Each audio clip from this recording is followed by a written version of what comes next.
All right, let's dive right in. Today, we're not just going to talk about winning. We're going to break down the actual playbook for building a champion mindset.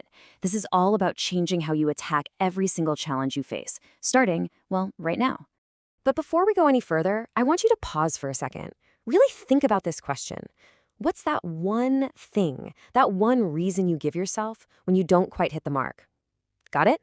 Okay, hold on to that thought, because we're about to knock it over. And boom, there it is.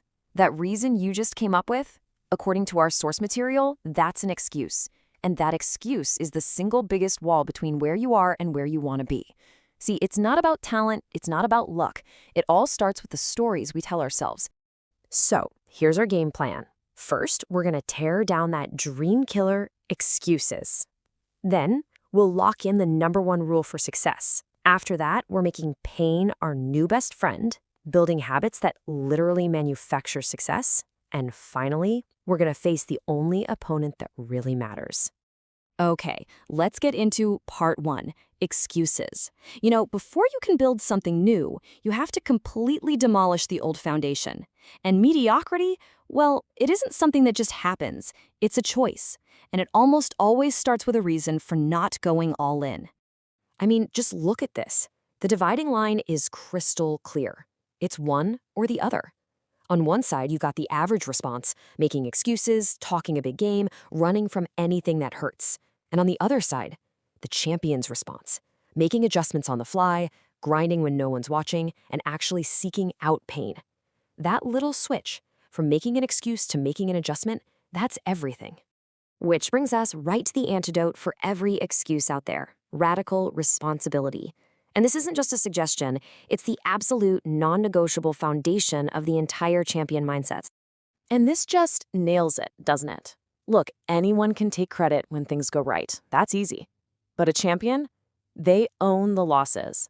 They own the failures and the setbacks with the exact same level of conviction. There's no blaming the refs or the weather or your teammates. It is all on you, good or bad, period. What a powerful way to think about this. Every single word you say either builds the future you want, or it just keeps you stuck where you are. Champions use their words to declare what they're going to do, to literally speak their goals into existence, not to explain why they haven't made any progress. Okay, now we're getting to what might be the biggest mindset shift of them all. For almost everyone, pain is a giant red stop sign. It means turn back. But for a champion, it's a compass. It's a signal pointing you exactly where you need to go for growth. We have to learn to see discomfort as an ally. It's so true.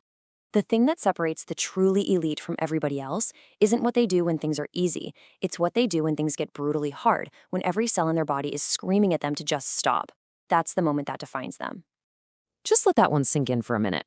Everything you do before you feel that burn, that's just the warm-up.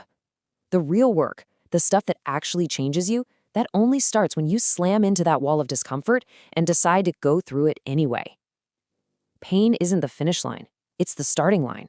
So how in the world do you actually do this? Well, it's a skill you can train, and it comes down to 3 steps. First, you have to actively seek it out.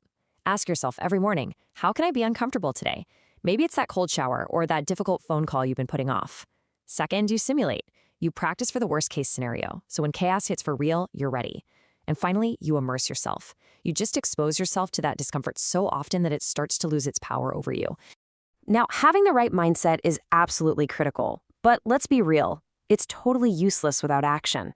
This part is all about how champions take that internal philosophy and turn it into daily, disciplined rituals. Success isn't something you find, it's something you manufacture. So what is this champion's process? It's an obsession.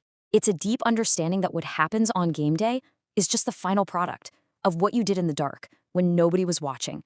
Just like it says here, when the team's practice is over, that's when the champion's real work actually begins. And here are the nuts and bolts. This isn't some secret formula. It's a daily, relentless commitment to mastering the fundamentals. It's taking 0 shortcuts. It's disciplining your mind to say no to distractions and no to mediocrity in any area of your life. And this last one is huge. It's understanding that the off season is actually the most important season to get ahead, because that's when nobody else is working.